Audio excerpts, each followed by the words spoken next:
जिल्हा परिषद मुख्य कार्यकारी अधिकारी गजानन पाटील यांनी रोहकल येथील गायरान जमिनीबाबत वराळे येथील कार्यक्रमात सुतोवाच करत मार्ग काढू अशी भूमिका घेतली आहे। याबाबत स्थानिक आदिवासी बांधव संताप व्यक्त करत आहेत। गजानन पाटील, स्थानिक आदिवासी आणि सामाजिक कार्यकर्ते निलेश कड यांनी काय भूमिका मांडली पाहूयात।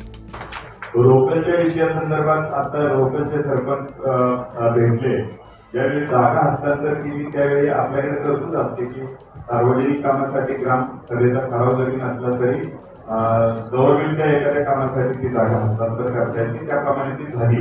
मात्र ती करताना मी माझ्या लेवलवर 30 गुंठे दादा भाऊ शिंदे जागा मी सोडणार नाही।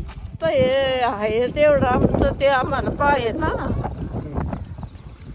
आणि मग आम्ही कुठं जायचं उठून। आता हे झाडं झुडं मी लावल्यात, पाणी घातलं, आणि आता उठवायचं म्हणल्यावर बांधकाम आहे ना। जायचं कुठं काय मावशी? बोराबाई भगवान गावडे। बरं, काय म्हणणं आहे तुमचं? आमचं म्हणणं काय नाही, फक्त ह्यो जागा आहे तो आम्हाला पाहिजे। आता त्यांनी तर देऊन टाकलंय, शासनाने म्हाडाला दिलाय तो। आता त्यांचं म्हणणं आहे की आम्ही तिथं काम सुरू करणार आहे। आमचं आम्हाला। नमस्कार, मी ॲडव्होकेट निलेश कड।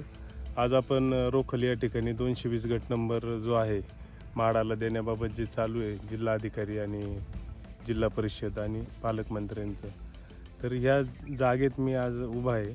मागही आपण याबाबत सविस्तर अशी माहिती घेतलेली, परंतु काल जेव्हा जिल्हा परिषदचे मुख्य कार्यकारी अधिकारी गजानन पाटील वराळ्यामध्ये आले होते, म्हणजे ते उद्योजकांनी दिलेल्या फंडातून जे काही इमारती, शाळा, इमारती बाकी जे काही केलं आहे ते झेडपीचं नव्हतं, उद्योजकांचं होतं। त्याच्या उद्घाटनाला ते आले, तर त्यांनी काल असं सुतोवाच केलं की बाबा मला अधिकार आहे आणि मी तर थोडंफार तुम्हाला वाढून जमीन देतो आणि ती म्हाडाला द्यावीच लागेल।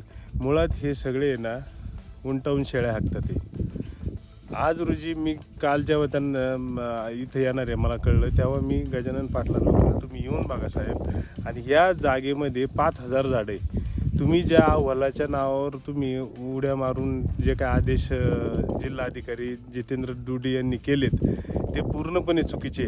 कारण की मी तुम्हाला एक दाखवतो की ज्यावेळेस माग आपण ही बातमी केली त्यावेळेस मी जिथले जे एकात्मिक आदिवासी प्रकल्प अधिकारी आहे त्यांना मी म्हटलं की बाबा हे जे आपले ठाकर वस्ती ही तुमच्याकडे नोंदणीकृत आहे, याचा तुम्ही अहवाल करा।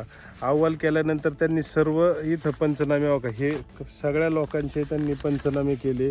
ही कधीपासून राहतात ते, ही ताबा पावती बघा सामाजिक वनीकरणची, ही लोक लाभार्थी ज्यांना आता प्रधानमंत्री आवास